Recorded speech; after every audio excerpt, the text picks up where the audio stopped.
The fortress of knowledge presence. The history of Metropolis, Illinois. A story built on shipyards and struggle powered by the river and carried forward by the spirit of resilience. From pioneers to Superman. Welcome to the place where history and heroism meet.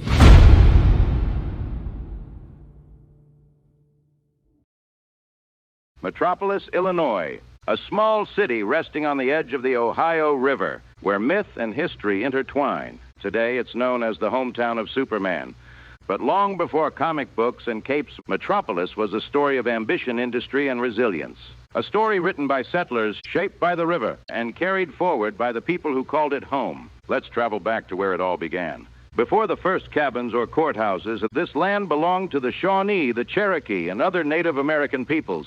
For centuries, they lived and hunted along the Ohio River, using its waters as both a source of life and a natural highway. By the 1750s, the French recognized that same importance and built Fort Massac, a wooden stockade overlooking the river.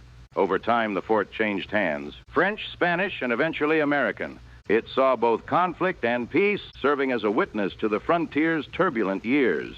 Today, Fort Massac stands not just as a landmark, but as a reminder that this stretch of river has always been a meeting place between cultures, nations, and dreams.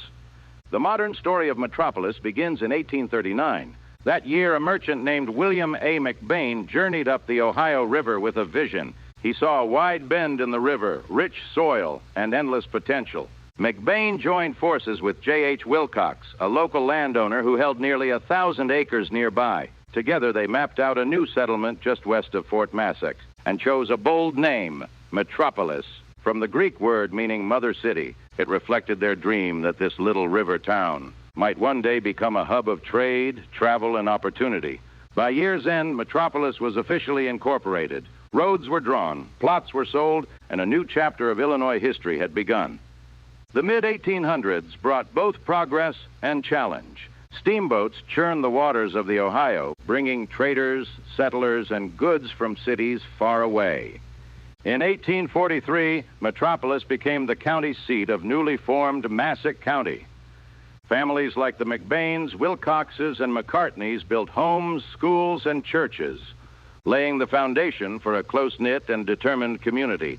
Education soon became the town's heart. The early reading rooms and literary clubs would one day evolve into the R.W. McCartney Public Library, completed in 1915 through a Carnegie grant. It became more than a building. It was a promise that knowledge would always have a home in Metropolis. During the Civil War, Southern Illinois found itself torn by divided loyalties. Though Illinois was a free state, many here sympathized with the South. Union troops camped near Fort Massac, and the town carried the tension of a nation at war. After the fighting ended, the railroad came, and with it, new life.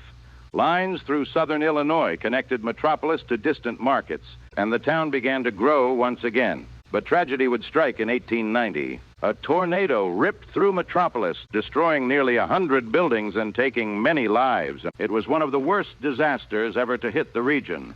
Yet from the rubble, the people rebuilt, brick by brick, board by board. They always had, and they always would. The new century dawned with hope. Factories rose near the riverfront, church bells echoed on Sunday mornings, and classrooms filled with children eager to learn. Local leaders like William McGee, William Hayes Scott, Abram Bruner, and Joseph T. Brown guided Metropolis through modernization and growth. The McCartney family became pillars of service and education, helping to shape the civic institutions that define the city even today. Through industry, faith, and fellowship, Metropolis continued to grow, rooted in small-town values, yet open to the world beyond the river. Then fate wrote a new chapter, one of legend. In the 1930s, two comic book creators, Jerry Siegel and Joe Shuster, introduced a hero named Superman to the world. When they imagined his city, they named it Metropolis. Decades later, the real Metropolis embraced its fictional twin. In 1972, the town officially declared itself the hometown of Superman. Plans for a Superman theme park came and went, but the spirit behind them endured. In 1993, a 15-foot statue of the Man of Steel was unveiled in front of the courthouse square, a permanent symbol of strength and hope. Across the street, collector Jim Hambrick opened the Super Museum, filled with treasures from a lifetime of devotion to the world's greatest hero. Though Hambrick passed in 2024, his legacy remains as strong as the hero he celebrated. For in Metropolis, Superman isn't just fiction, he's family. Today, Metropolis is home to about 6,500 residents, a small but mighty town with a global name. Every June, thousands gather for the Superman celebration, filling the streets with color, laughter, and community spirit. But behind the capes and cameras, Metropolis remains what it has always been. A place where neighbors help neighbors, where history meets heart. From the shaded paths of Fort Massac State Park to the quiet shelves of the McCartney Library, Metropolis still whispers the same message, that greatness often grows from humble beginnings. Over the generations, this town has produced extraordinary people, individuals whose influence stretched far beyond the river. Oscar Micheaux, born here in 1884, became the first major black film director and producer in American history. His films broke barriers, telling stories of race, dignity, and perseverance, and he became known as the father of African-American cinema. Annie Minerva Turnbow Malone, another native daughter, turned science into success, creating one of the first hair care empires for black women. She founded Poro College, built a business empire worth millions, and used her fortune to open doors for others through education and charity. John Steele, a paratrooper on D-Day, became a symbol of courage when his parachute caught on a church steeple in France. He survived that night of fire and chaos, and his bravery became immortalized in The Longest Day.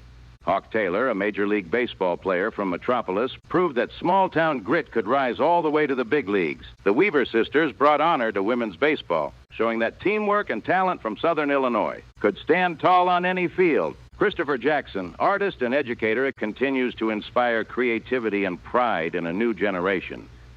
A reminder that the spirit of innovation still thrives here. And Elijah P. Curtis, Civil War officer, judge, and civic leader, left a mark of service and honor that still echoes in Metropolis's story. His historic home remains a monument to public duty and perseverance. From soldiers to scholars, athletes to artists, these are the real heroes of Metropolis.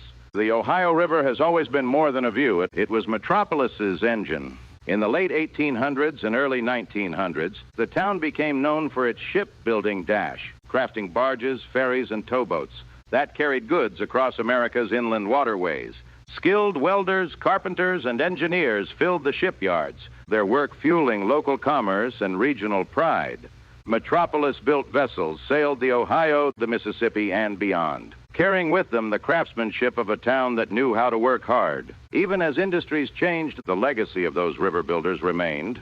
A reminder that from water to steel, Metropolis has always built things that move the world forward. From river traders to railroad workers, from civic leaders to comic book legends, Metropolis, Illinois, has lived many lives. It began as a vision of growth. It survived floods, wars, and storms. And in time, it found a new identity, one of imagination, courage, and pride. Because in the end, you don't have to be a superhero to build something lasting. You just have to believe in your story and keep writing it forward. Thank you for listening. This has been a Fortress of Knowledge presentation.